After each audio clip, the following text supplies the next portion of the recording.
and it hits me, oh my gosh, this is that triangle. You know, there's explanation for everything that occurred in the Rendlesham Forest incident that doesn't involve aliens at all. It was completely silent. It comes right over our heads. He saw a classic flying saucer, really, standing in the clearing. He turned over to my father and held his hand, and he looked in his eyes, and he said, "We're not alone." Welcome to Podcast UFO for our live show. We're live every Wednesday at 8 p.m. Eastern Standard Time. Please remember to visit the website podcastufo.com for past episodes, blogs, and forums. During the show, feel free to participate live in our chat room. And don't forget to like us on our very active Facebook page. All right, and welcome to the show. This is Martin Willis, your host, and we have a great show for you this evening. Our guest is Charles Lamoureux, and he's going to be talking about his film called Nocturnal Skies. It's about UFOs that he's been filming up in Canada. I just watched the video today, the second time I've watched it, actually. I highly recommend it, so he'll be on in a minute. Alejandro Rojas is coming up with the UFO news. I want to thank everyone that supports the show, and if you can't support the show and you'd still like to listen to the whole 2-hour show, the first hour is always free, but if you want to listen to the whole 2-hour show, you can either do that live on YouTube or on our website, podcastufo.com, or you can listen to the full podcast on the Dark Matter Digital Network, and that's every Thursday at 10 to midnight Eastern Standard Time. And again, if you are supporting the show, I want to thank you very much. And we have a lot of great guests coming up, and I hope you're enjoying these shows as we go along here. We are in interesting times as well, and for that, to talk a little bit more about that, is the one and only Alejandro Rojas. Welcome to the show, Alejandro. Hello. Thank you for having me. Always a pleasure, sir. Look at your background there. You got a lot of stuff going on there. I see a dog. Yeah, there was a dog. Yeah. Dog's That's awesome. The last part of a dog getting out there, his waggy tail. Yeah. Yeah, I know. I think I had the light off, and it was probably better with the lights off because we've got not, at least on my half of the desk, not total chaos, but some messes. But we have like T-shirt samples for T-shirts we're printing for the conference. Yeah.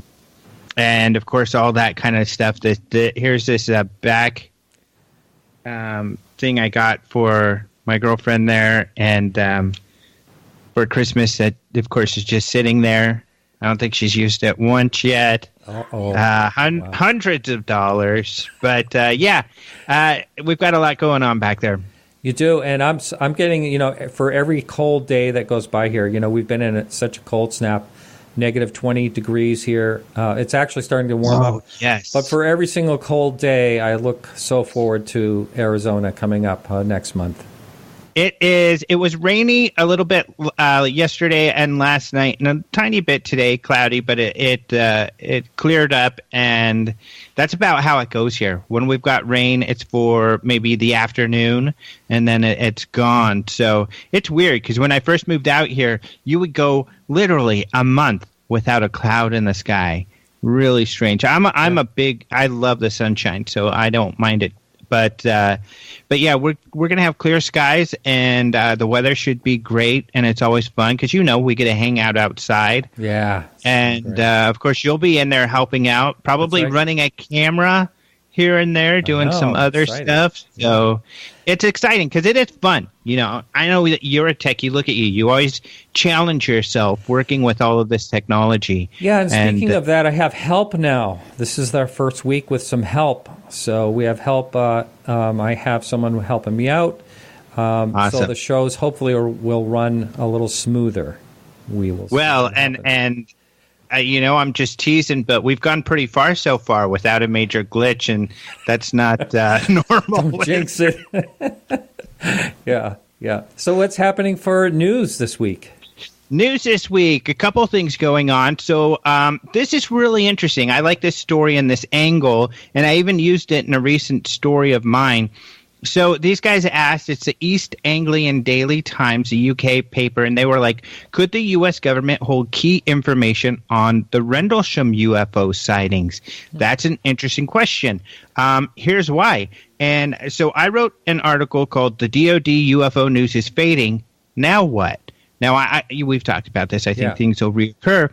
But one of the things that the guy who runs that program, Lou Elizondo, said is that they had investigated people who had claimed to have physical effects to their body due to UFOs. Well, one of the most well-known people to have a physical effect, and we even gave him an award a couple years ago because of the research he did for himself on this, is John Burroughs from the Rendlesham encounter. He and his partner, Jim Pennison, felt like they had physical effects that later in their lives caused them issue. They went to go get VA benefits for, this potential issue that they had. John had heart problems that they believe might have stemmed from this situation. And at first the VA said, well, you weren't even in the military at this time. So John did all of this research. He got a lawyer. They had to prove he was in the military. His medical seals. Crazy, huh? Yeah. Medical records sealed. They said they'll never come out. Finally, he did get his VA benefits, but we haven't seen the medical records. But he also discovered a UK document that was previously classified. And people knew about this. It was called the Condine Report, interesting enough, just so similar to the Condon Report. Mm-hmm. And it said, it speculated. Now, this was speculation, but it speculated perhaps that these people who came into contact with this unknown lights and things did have physical effects. And so that has been speculated before. So when Elizondo says they investigated people who believe they had physical effects, could it possibly be Rendlesham? It would make a lot of sense that would be one of them. So that's some interesting, but of course we don't know. So we're all out here speculating right now, but that's an interesting question to be asking. So that's, I feel, a good one. The other thing, of course, is the X-Files. Oh, yeah. Came out. News around that. Everybody's trying to tie, X-Files into UFO news. One of the X-File-ish news pieces that have come out is that the UK government, and this is also ties to John Burroughs, because John Burroughs, he did some research and found that there were some UK documents, UFO documents that hadn't been released. He said, hey guys, release these documents. This is part of the reason we gave him the Researcher of the Year a couple of years ago, because during this investigation, he found these files. And they said, well, we're going to release them because at the time they were releasing files on a regular basis. Well, all of the files came out, but the files Burroughs was looking for were not there. They ignored him. He kept saying to the UK, look, you guys said you were going to release these files, and you haven't. They ignored him. Then finally a UK citizen who read about what John Burroughs had done said, hey, this guy found these other files. Are you going to release those files? And they did respond to him, and they said, yes, we're going to release those files. Oops, sorry, I guess we had some more files. That was years ago, so it's taken them years. Right. Finally, last year, they released all but 3. A story came out in the last week, and Nick Pope was part of this story, that they finally released the final 3 files. Really? However, finally? But apparently they did not. Those 3 files haven't been released. Some researchers, in particular, a guy who goes by the name Isaac Coy, he's actually a barrister, what they call kind of out there in the UK, and but he doesn't use his real name because he's got such a important position. He doesn't want it to affect his position that he's so interested in UFOs. But he's an archivist, essentially. And he said, no, he discovered this is just a more redacted version of 3 of the files that had already been released. So unfortunately, the 3 are not out yet. But what's interesting with these files, along with the last ones that they released, is you have to go to the Kew Archives, National Archives in Kew, which is outside of London, this town outside of London, in order to see these files. That they have not released these files on the internet as they have done previously. And in the UK, they have copyright over their government files. So unlike the United States, where, we can download them and share them all we want, there you have to pay for them, and you can't let them out. So there are people who have gotten them and given summaries. But this same gentleman, Isaac Coy, and you know what? I should have written a link or write a story about this, and I'll do that. But you guys, for you listeners out there, you can Google this and you'll find it. Well, on Beyond Top Secret, the forum, what Isaac Coy discovered is that he worked with them, and they allowed him to put the files on a server as long as it's password protected. And he can share those files with people, and he's doing that. So if you go and you can find this on isn't it Beyond Top Secret, that popular forum? Yeah. Above Top Secret. Above Top Secret, you're right. Above Top Secret. If you go to that forum, look for the UK UFO files and Isaac Coy's string on there. You can email him or ask him right there, hey, can you send me the password? And he'll send you the password, and you can go download those files. So that's a way to get them for free. And he says that he got approval from the UK government. He made sure this was okay before he did it. So at least as of yet, they have not shut him down on this. So you can get those files. So just some clarity on the files have not all been released yet. But luckily, Isaac Coy has made a way for us to get those files. And I did go download those files. So you did? Now I don't have to travel all the way to London to get them. Anything revealing? No. They're mostly UFO sighting reports so far, so nothing that extraordinary, unfortunately, but still, interesting. And we don't know why exactly they, didn't release these in the first place, so we'll see. I know. It's been such a mystery. We've talked about this before, and it's taken so long. And they're just mundane, like sighting reports. It doesn't make any sense unless they couldn't find them or something.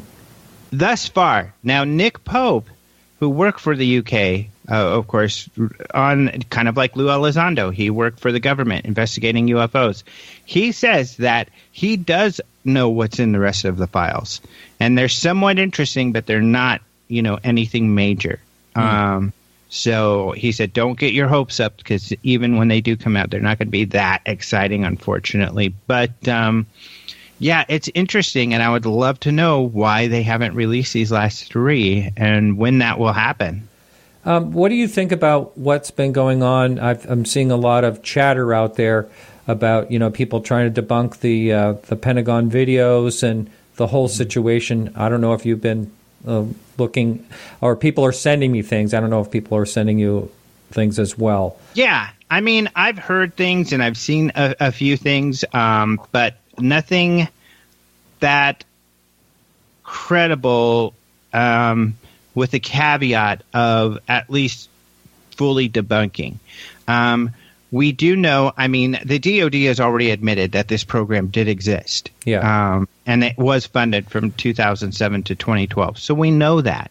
No doubt Lou Elizondo was vetted by these other defense intelligence people who worked in defense intelligence, who work with the To the Stars Academy now. All of these guys working together. The videos have been confirmed to be from where they were. There is some question, though, because the question is, and I've even written about this, even in this latest story I wrote, how did he get those files released? Now, the Washington Post said that he kind of did it a bit under false pretense in that he said he was going to use them for educational purposes and safety purposes, and that's how he got them released. But then, he really intended to show that to out this department he worked with. But I've also heard from very reliable sources, and unfortunately, as of yet, I can't tell you who, but it's, people who would know, that that's not true, that the Post got that completely wrong. So that was false reporting. I can tell you that I know we will have the ability to clear all this up soon. I know. And so answers will be forthcoming in the near future. Yeah. So we'll be able to hear from about that. But otherwise, these stories about that they faked them. I mean, it's kind of like the moon stories. We didn't go to the moon, that the whole moon thing was fake. That people, you can show them whatever and they're going to believe things are faked. So, I mean, we have the pilots who were part of the whole situation coming out and talking all over the place about it. You can go to Facebook, and there are forums of ex-Navy people who were on board these craft, and by that I mean the ships, who were there when these things happen, and they're in the forums just talking about, oh yeah, I remember when that happened, and because they're colleagues and stuff. Yeah. So it's just there's just an abundance of evidence to show this situation took place, that these people are legitimate. So thus far, I don't feel have any substantial reason to doubt. Now, one thing that I've thought of in this, and I don't know if you know this or not, but I wonder if they've looked at any earlier, say, videos or pictures that the military got a hold of when they were doing that 5-year study. Did that ever come up that you're aware of? Well, no, not yet, because, Lou is just like a lot of these people, like Nick Pope, like others who, even Colonel Charles Halt, they are patriots. They still feel positive about their cooperation with the government or their careers in the military, and they don't want to divulge anything that they're not supposed to. Yeah. And Lou has only gotten permission to talk about certain things, and so that's all he's talked about thus far. So we don't have that information. However, there's no doubt there's a mountain of FOIA requests that they've received to release this information, especially now that all these major news outlets know this information is there. And so we'll see. Wow. I'm sure that there'll be some information released, but this is an interesting story. Robert Powell, who he works with the Scientific Coalition for Ufology. Your guest tonight is part of that group as well. Charles is kind of a new member of the group too. And so, but Robert has been working on the Nimitz case. We talked about this even last week, I think. And he was hopeful that now that all of this kind of came out, that he would get some more files. And he even indicated that they had indicated, the Navy, that they were going to give him some more under his FOIA request. But he got a response recently, and they said, nope, nothing else. Well, so something I never even thought of, and that you just mentioned, I never even thought of this, but you're right. News media could be filing for freedom of information documents. There's no doubt that they are, and they have a lot more influence than the normal person. For instance, Chicago O'Hare, when that important UFO situation happened, where United personnel were reporting this UFO over a gate in Chicago O'Hare in 2008. C-17. Yeah. C-17, Gate C-17. UFO researchers could not get any information. They were essentially blown off and told it was weather phenomena and stuff like this. The Chicago Tribune put in a FOIA request, and the next day they got a response and information. So it shows they have a lot more pull than, unfortunately, the regular Joe out there. So, so no doubt that there's people working very hard at getting some more information out. I should mention one other thing, too. Sure. Along the lines of the hoax or people trying to show that these videos or debunk these videos. We did post a story from a German researcher, Andreas Moller, who is one of the contributors to our website. He runs a frontier science or kind of paranormal site in Germany. He did some research because that video, the Nimitz video that Elizondo and the To the Stars released, was released somehow. Part of that video was leaked onto the internet years ago. And that is a mystery. We don't know how. Now, they did find that video on a server for a German movie production company that does animation and stuff like that. So Andres got a hold of them and said, hey, did you guys create this? Why did you have this file on your server? They said they don't know.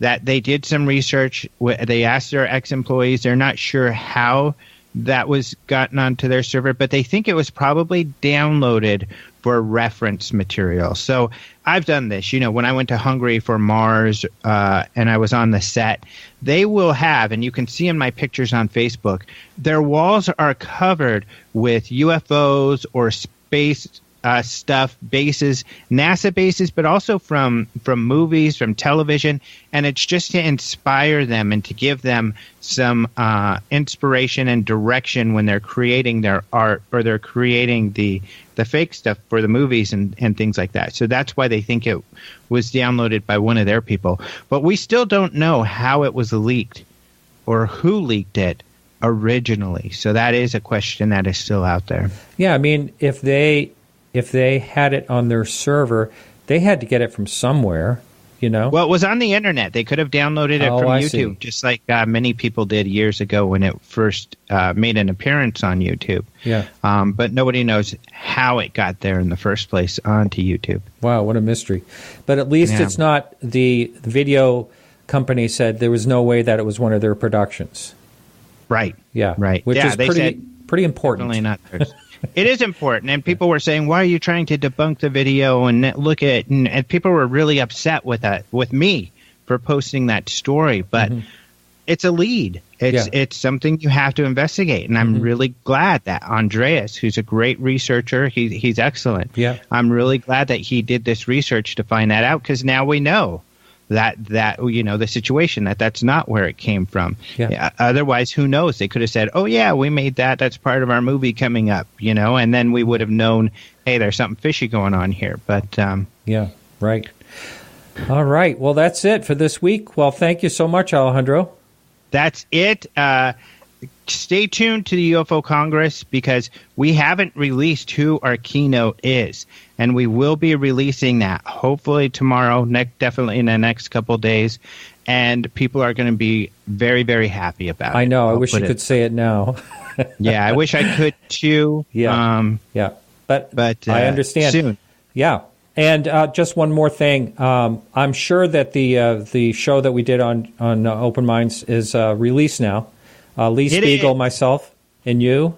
That was a lot of fun. 2017 year in review. That's always a lot of fun. So that's online. Also, the story I wrote, the follow-up to Now What, where I talk about all of the loose ends, all of the open questions, all of them I can think of. There's a lot more, I'm sure, that people can think of. So, there's a lot of questions that need to be answered still. Yeah. All right. Okay. Well, thanks a lot, and we'll see you next week.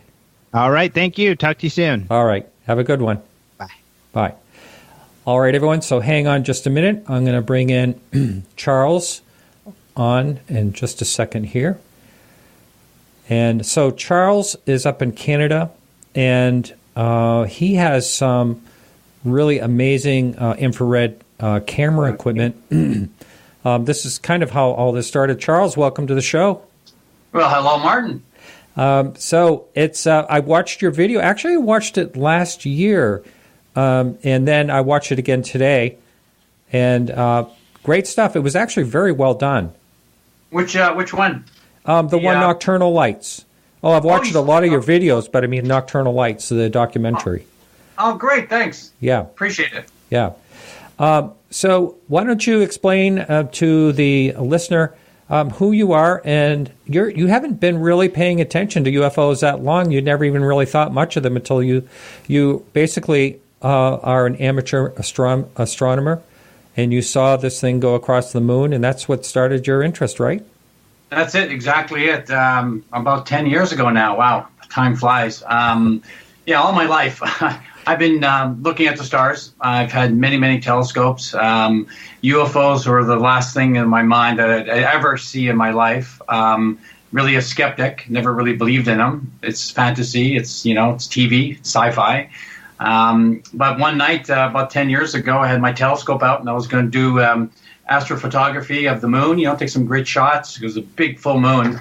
And while I was setting up and getting the camera all lined up to take some photos, this large triangular shaped craft, it was a craft because it was huge, it was slowly going across the moon, and it was so amazing because I know what a kite looks like. I know the skies. I know stars. I know meteorological satellites, all that stuff. This thing was huge, and it had definition to it. It was a triangular-shaped object, and I didn't even take a photograph. I mean, I was all set up. I had my Canon 6D. I mean, it was all raring to go. Yeah. And so after that experience, I had shivers down my spine, and I really want to learn more about what that was. And again, it went by my mind. Yes, this was a UFO, and I'm a skeptic. So after that experience, I went through, I can tell you, days, weeks, months on the internet. I researched everything on UFOs, and I actually got into Alison Cruz's site. She did a lot of night vision captures of some really weird objects and whole other different YouTube videos. Of course, a lot of the hoax videos that are out there. Yes, I thought were real UFOs at the time, sure, and I realized quickly that they were fake because they did not look anything like what I saw.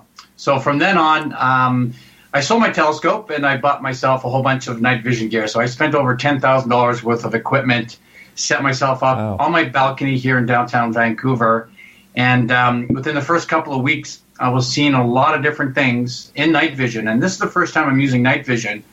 And of course, I was videotaping bugs, birds, bats, and everything. And I thought they were like UFOs because in night vision, the skies are totally different from a telescope. Right. So again, it didn't take me long, but I realized afterwards those weren't UFOs. But not long after that, I did capture my first one. It came about 50 feet from my apartment. It wasn't a bat, wasn't a bird. And I call it the Amazing Energy Orb. And it's basically on my YouTube channel, and also it's on the film.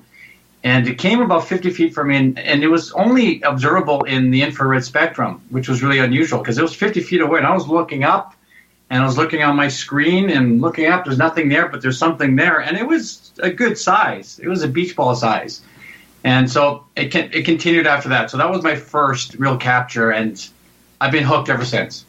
So this is interesting also because I was out in Phoenix a few years ago and doing a night, a skywatch with Ben Hansen. He had from Factor Faked. He has a really nice equipment, night vision. And so I was using this night vision out there, and I saw a bat, and the bat, the first thing I thought of, oh my God, that's a UFO, because of the way it was moving. It was moving in such zigzags, and all of a sudden I said, oh my God, that's a bat. I can understand how, someone can get fooled easily by, one of the major Chilean videos that they thought was real ended up being insects. And yes, that's a government program too. Well, and it's really easy. And then people that are really serious about this, and they buy the gear like I did, and if they don't learn the correct way at the beginning, and they continue and they believe what they're filming is actually a UFO, an orb, a sphere, whatever you want to call it, they're going to continue believing that is a UFO. And I can tell you one thing right now, after 8 years of doing this, they are hard to film. They're hard to find. They're hard to see. And I was going out there every night during clear nights. And in an 8-year period, I've spent well over 1,000 hours of sky watching. Wow. So I know my skies, and I know what an orb or sphere or UFO looks like in infrared or night vision. And of course, I've seen many, many with the naked eye as well. Now, speaking of the naked eye and of infrared, I think, let's see, I made a note here. So the range of visible wavelengths in the spectrum is 400 to 700 nanometers. Right. So I've always wondered about that, and something you said at the end of your documentary is kind of like along the lines of my wonderment, and that is, are these things around us all the time and we just don't see them? Well, that's a possibility. There's no doubt about that. And that it's a theory of mine, is that it's either, and again, just recently in the last couple of years, the last 2 captures that I've got on night vision, both of them weren't picked up in in thermal, and I couldn't see with the naked eye as well. But that doesn't necessarily mean that you probably couldn't see it with the naked eye. It could have been just too dim at night to actually see it with your naked eye. But I know when I had the first one that was 50 feet from me, anything in the sky that size, beach ball size, if I can't see it with the naked eye, and it's resolving right now on a screen in infrared, that was completely only available in infrared spectrum. So that one I can guarantee you that was one that was, hidden to the naked eye. Yes, there's a possibility. What would be really interesting is something that you can't see with the naked eye, but if it showed up on some type of radar or something, that would be really interesting to me. Well, I think there's a group, the Hessdalen Project, in the Netherlands. They're doing it. They have radar, and they've been picking up some objects on radar. So, again, I haven't been following a lot what they've been doing recently, but I think they have some good data now. Not sure if it's the ones that they're picking up with infrared, but a lot of their objects that they're capturing are actually bright, and you can see with the naked eye. They're very, very like orange, amber orange, very bright, or yellow or white. And I've seen a lot of those where I live as well, but those are the ones I could never capture on film because they're spontaneous. They just, whoa, my God, there's one. And I have to grab my cameras, and by that time they're gone. So when I do my hunting is when I'm hunting with infrared and I pick them up. You have a shout out in the chat room. Someone says this guy thinks you're very credible, and his name is Doug from Eddie's Sits. He says hi. Do you know who that is? Doug from Eddie Sits or something like that. Doug. Well, anyway, Doug says hi. Oh, hi, Doug. I probably do. Just to let you know, we will have some. A lot of Dougs, but I probably know them. We have some questions that will be coming in to the chat room, as well as later on the second part of the second half of the show. We can take some phone calls too if anyone wants to call in, and I'll give that number when that happens. So, you just mentioned earlier you maybe have 1,000 hours. More, yeah, more than 1,000 hours. Yeah, and do you ever? I mean, that would seem awfully boring to me. I mean, there's no way to not watch the screen. I mean, you can't have any like motion sensor. Everything's too far away, so you have to be glued to it or view the video after. If you really are serious like I am, and if you want to capture these things that are roaming the skies, they're traveling around in the skies, you have to man your telescope or your what I call it, the Skywatcher's mobile unit. I got 3 or 4 cameras with thermal. I got infrared. I got 2 of them. I also have an HD camera for if I get those bright objects really close, I can get them in HD or 4K now that I have. I got other equipment that I have attached to it, EMF detectors, all that stuff.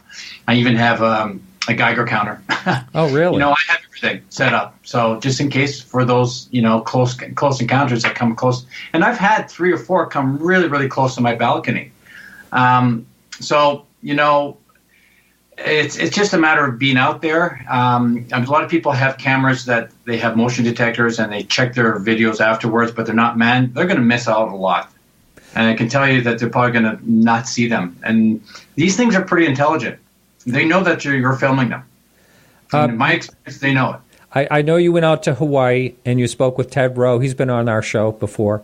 I really like Ted a lot. I don't know if he happened to tell you his story about the thing knowing where he was. Yes. Oh my God, that's one of the scariest UFO stories I ever heard. Well, Hawaii's got some interesting things going on over there. That's why we went out there, and not only to interview with Ted for the movie, but also to do some sky watching. Unfortunately, we didn't really get anything substantial. We did capture something, but it could have been a bat, it could have been a bird. But I wish I could have stayed there for a whole full week and gone to some of the areas where Ted recommended, because there's some interesting things going on there. Yeah, well, any excuse to go to Hawaii is not bad anyway, right? Absolutely. I'm going to go probably again this year. Yeah, that's such a beautiful place. Now, one of the people I've actually reached out to him before, he said to try him again at some time, is Dean, and I don't know how to pronounce his last name, Guliotis? Oh, yeah, Dean, with UFO Theater. Yes, he's a character. The guy's a character. Great. I would love to have him on the show. Can you explain to the audience exactly what he does? And what's the name of his website again? It's called UFO Theater. UFO Theater. Yeah, he's got a background in comedy to begin with. Yeah. And his I guess his specialty or his experience that he has, he's he's an expert in CGI. Bottom line. So what he's done, he's got a real big passion for UFOs. He sees a lot, 90% that's on YouTube is fake or hoaxes. People are making money off it. Yeah. And for new people that are coming on into this community that want to see UFO for real, they're really serious. Well, you go to YouTube and you see some great stuff, and it could look real. That could be possibly real, but it's fake. So Dean has taken on this project to debunk a lot of these people, and he's really got a passion to stop these people from putting all this BS on YouTube. And he's an expert in CGI, so he's credible. So if he says that there's a video on a website they're promoting some UFO videos that they captured in Lithuania or something like that, he'll know it's CGI right away. Yeah. And so, yeah. I think he's great to have, but, it doesn't really, he can post his comment on YouTube, but the video still stays there, which is unfortunate. Exactly. But at least we're helping some of the people that are coming into it to go, guys, don't listen to these people. Right. And really, the majority are on YouTube are either misidentifications, like bats, birds, bugs, or satellites is a real big one, and Chinese lanterns. Yeah. Or hoax videos, a lot of CGI. And it's so easy to do it these days with the technology that we have available. And people are getting away with it. And some of them are making a lot of money. I don't think that anyone, and it's sad to even say how much money people are making, because if I say how much they're making, that may encourage more people to do it. But there is one that has millions and millions of views, and that adds up to several $1,000s, many thousands of dollars. Well, at least there's a couple of them that got booted off YouTube for fake news. That's good. Yeah. And I won't mention their names because I don't want people to go there because they're going to get more clickbait, since that's what it's all about, right? Yeah. They were making a lot of money, but he also has his own website now, and he's doing some other projects where he's still making money on this. But there's a huge crew of people, I'm talking thousands of people, that still believe in what he's doing, that is real. Yeah, and that's sad. And I'll go ahead and mention it, but just tell people to stay away. Secure Team 10 and 3 and 3. What is it? Third phase of the moon. Third phase of the moon. Yeah, those are two places. If you happen to land on their channel, run. Now, I will say that there has been a couple of things on both of them that look, like they may be something, but for the most part, it's CGI and made up stories, and they've been debunked a number of times. Well, what Secure Team does a lot, excuse me, is that he grabs people's videos. He asks people to send him videos, and he knows that they're misidentified videos, captures of Chinese lanterns or, a satellite or the ISS. And he'll use it, flip it around, and make a little storyline out of it, and make it look like it was a UFO sighting. Yeah. And that's what he does the best, and makes up stories, and they're all lies. Yeah. And a lot of us really hate him. Well, like you just mentioned, what happens is if someone just say recently, this Pentagon, secret UFO, big news splash. So now there's a ton of people out there that may have never had interest in it. Now they're starting to look. So what happens is someone gets into this. This happens in what I do for work too, and that is, fine arts and antiques. If someone buys a fake, then they stop collecting because it burns them. And it's the same way if someone is thinking, wow, this is a real video, I'll look at this UFO, and then it's a fake, they're going to say, the heck with that, I'm not going to waste any more time. I actually had someone that used to work for the government contact me about a couple of videos on YouTube and asked me my opinion of them. And it ended up, one of them was Secure Team 10. And I said, no, stay away from those. And this is someone that, I probably shouldn't say anymore, but it's someone that he's been in the news lately. So, oh, really? Yeah. Interesting. Yeah, very interesting. So, I know the one in particular I saw in your documentary is the one in Haiti, I believe it is, That CGI one had millions and millions. I'm hoping that's the one that got booted off. Yeah, a lot of them have, but still, they still get the attention. It's still floating around social media, and people are still believing in it. And I think it's a lot when people, I think they believe in it to the fact that, there's a possibility, then they want to watch it. But inside, they know it's not real because there could be some fear base there as well. So when they go see some of my stuff and they know it's really real, it's a real thing. This is a real phenomenon. I don't know what they are. It could be alien. It could be something else. Well, people will go to it and they go, well, that's not a UFO. It's not got a hat on it. It's not spinning. It's not gray. It's not a triangle with lights. And there's no windows in there with little gray aliens doing this, right? So they get bored really fast. Yeah. And obviously, if it is real, well, that's coming close to the people's buildings and their windows. That's fear-based. I don't want to watch this. It can't be true. So there's two reasons for why people don't like to see the real thing. Yeah. We have up on the video and on YouTube right now is the orange orb. Now, which I think is a fascinating video that you took. Yeah. I think it was 2016 maybe you took that. Yeah, June 2016. Yeah. So can you talk about that one in particular? Yeah, like I do every night. I scan the skies. I'm here in my apartment. I'm on the 21st floor overlooking downtown Vancouver.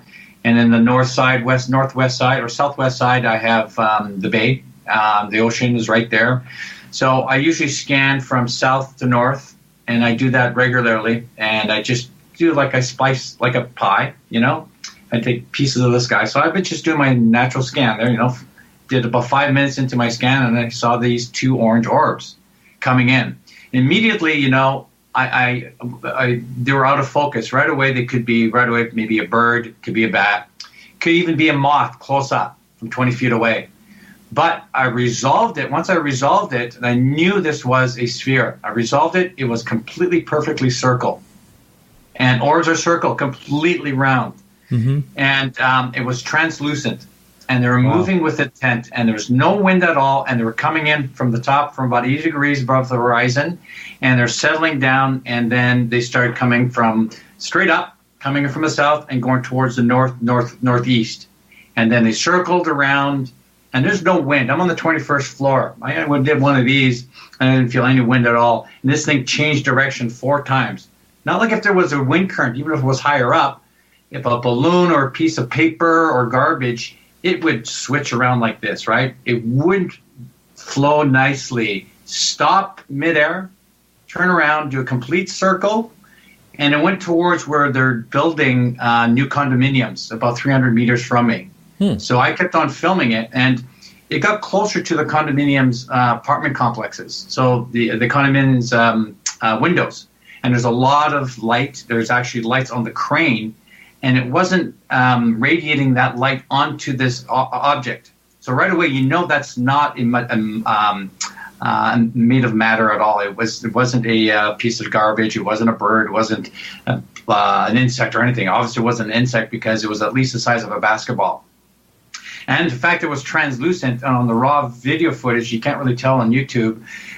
You can actually see kind of the plasma, those plasma little balls that you play with there and you put your hand on it. It's just plasma. Mm-hmm. And it was moving around like that. It's really amazing. When you zoom in on it, on the raw video footage, it's made of plasma.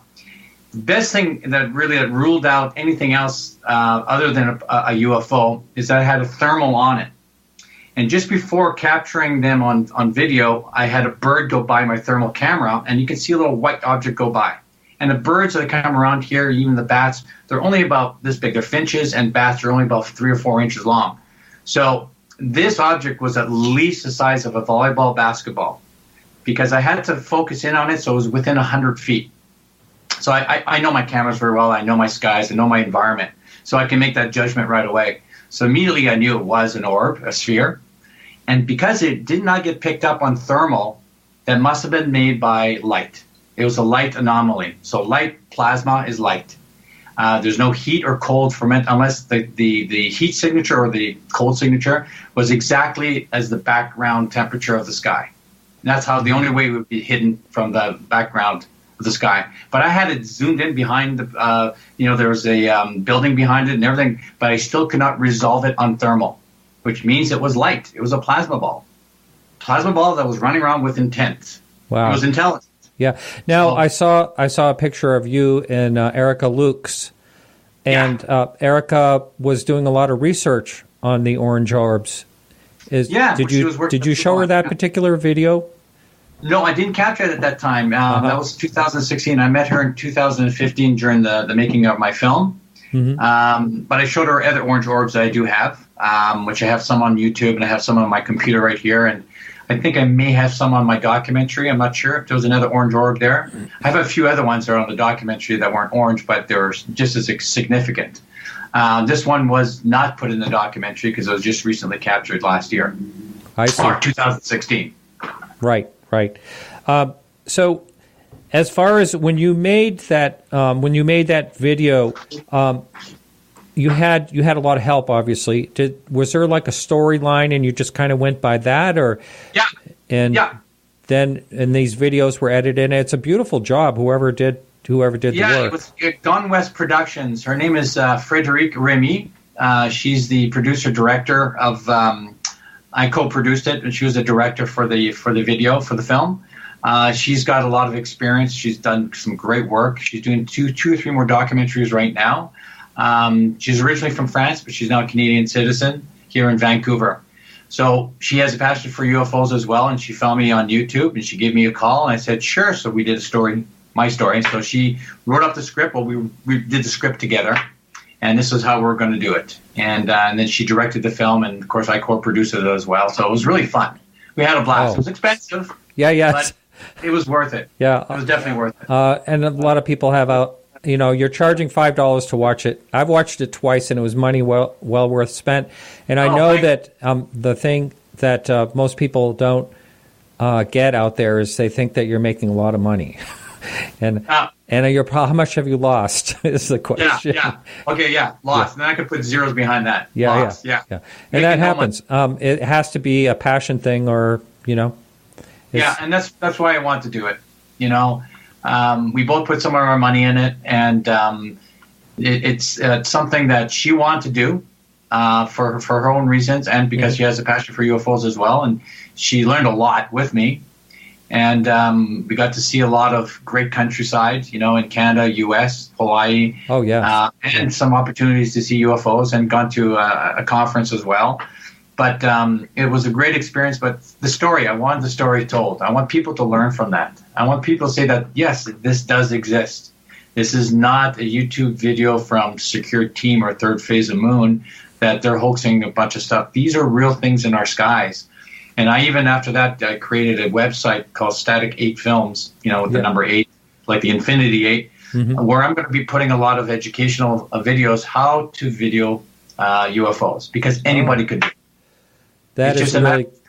That's really great to know. That's really that's going to be great information, and I'd appreciate if you let me know when that's up and going, because I will put that. I will link that to my website. Now, what about daytime sightings? I know you have all that great nighttime vision and all that, but have you ever had any daytime sightings right from your balcony? I've had one, but it's very difficult. Daytime is very specific. It's very different from nighttime. Use infrared as well in daytime with using ND filters on a HD camera that has infrared or the IR filter or the IR block filter removed, right? So I have a Canon XA10 that has actually night vision. You just click it on and off, but you got to put really strong ND filters on it, because otherwise it'll be all just white, right? Because it's daytime. But because of night vision or infrared in the daytime, there's a lot of things in the skies from, depending on time of the year, you get a lot of flying seeds, you get balloons, you get garbage, paper, anything. Even that's garbage in the bags. Bags fly around. Oh, gosh, anything that you would not even see with the naked eye, infrared in the daytime will pick it up, and it'll really shine and brighten up if you have a really sensitive IR camera. Mylar balloons will really reflect off the sun, and they will look like UFOs. And a lot of people still do daytime, and they capture objects, and I can't say one way or another if it's a UFO or not. I've gotten to learn now behavior of the objects is more important than the actual object itself, because a lot of them actually can mimic a UFO or an orb. And I think the majority of the sightings that we're seeing in infrared anyways are these lights in the sky. They're not necessarily triangle shapes or saucers, even though they've been reported with the naked eye all around the world. I've never seen one, except for one. We can talk about that later if you like. Okay. But, one of the things I want to talk about is the heat signature. Now, when you see a heat signature in the sky, one of the things I was thinking about, and just correct me if I'm wrong, but if you have, say, a grouping of balloons on the ground, and then you release them, well, isn't the temperature on the ground a lot warmer than it is when it gets in the upper air, and so it would show a heat signature? Yeah, exactly. And it will show a heat signature because the balloon itself is relatively warm. It's room temperature, right? Just it's anything that's not heated up or artificially heated up or cold. It's going to be around 98 degrees or 97 degrees, or whatever the temperature outside. It could be 72 degrees Fahrenheit. I'm using Fahrenheit, but the background sky is a lot cooler.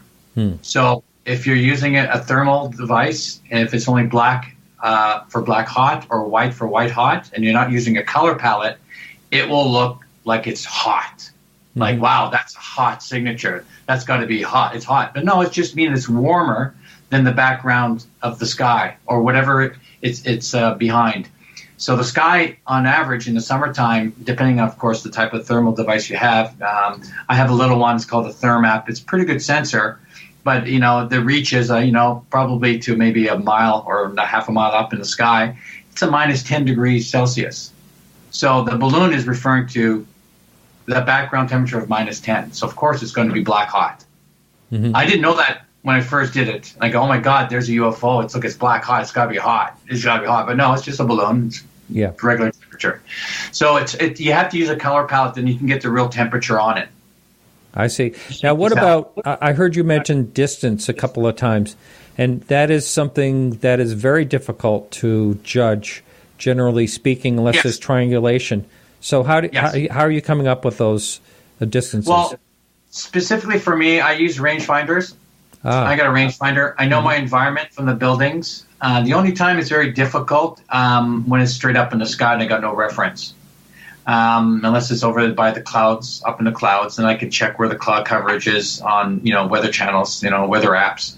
But I got rangefinders. I know the buildings around me, and specifically my Luna Optics digital night vision that I have, and I use predominantly because I'm around a lot of light pollution. If I use a Generation 3, which I'd love to have, it'd be too strong for the city because you'd be getting a lot of glare everywhere because of the light pollution. But with the digital night vision, it's got its automatic gain.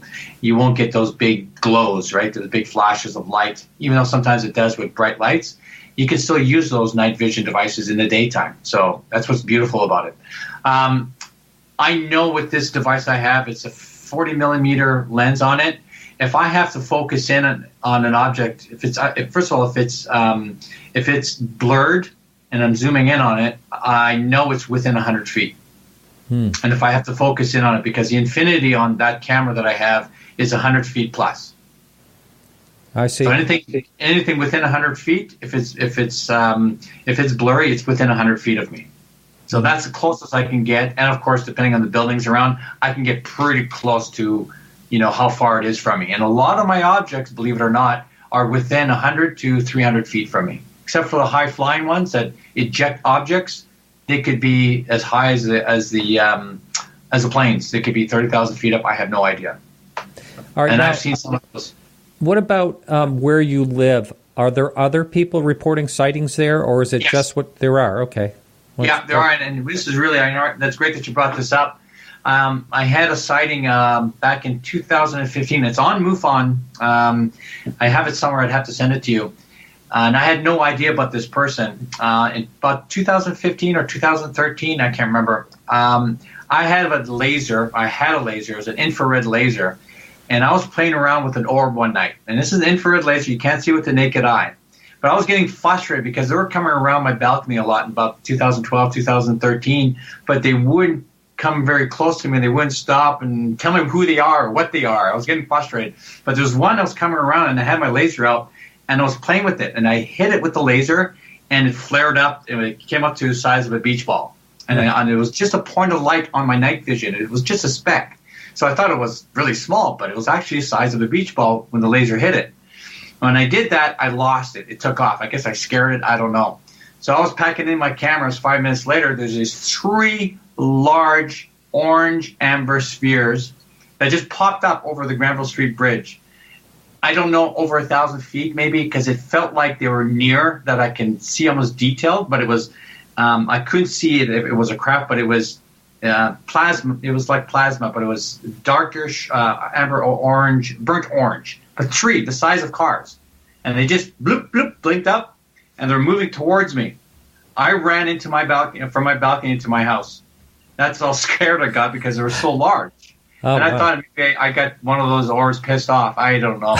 So I closed my blinds, and I'm peeking through the blinds at these 3 large orange objects coming towards me. And then one blinked off, one at a time.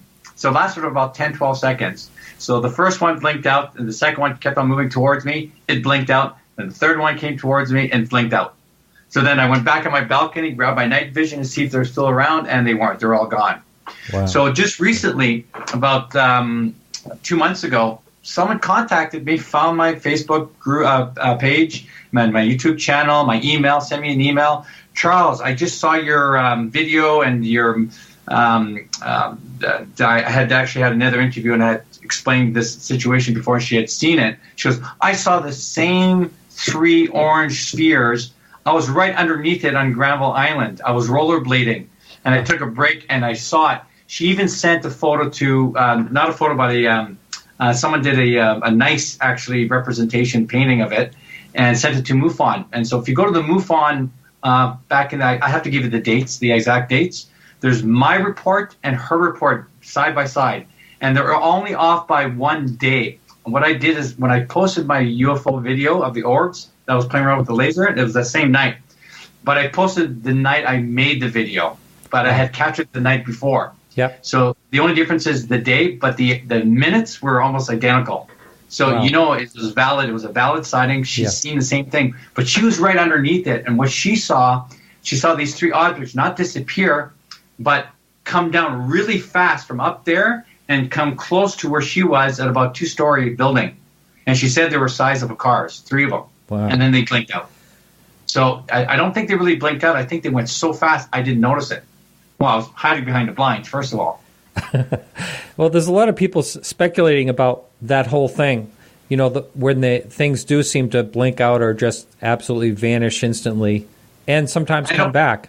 A lot of people are speculating about that. You hear people say, well, maybe they're, from another dimension, or, this or that, or maybe they can travel in ways we don't know, I don't know. If this is true, what happened with this woman when she saw, either she saw something different after I seen them blink out and they came back, and they were lower because I couldn't see it from where I was. But there could be a possibility these things, are flying at the speed of light, and you won't be able to see with the naked eye. Yeah. They're moving from one section of the sky to the other section of the sky, and that's a very big possibility. Yeah. Rather than just blinking out, or, I don't know if they're coming from a different dimension or not. Yeah, that's true. I mean, they could just absolutely do that. I mean, people have talked about them just, flying off, and especially when they're tracking them. The ones that are actually tracked on radar that do all these bizarre things, those are pretty exciting to me anyway.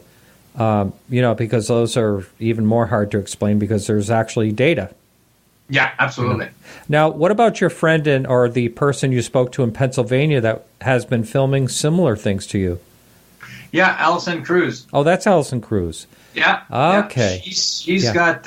She was one of the reasons why I bought a night vision device. I was following some of her work, and some of her objects that she's filmed in night vision are identical to what I filmed. And if you saw my documentary, we put it side by side of a couple of star-like objects.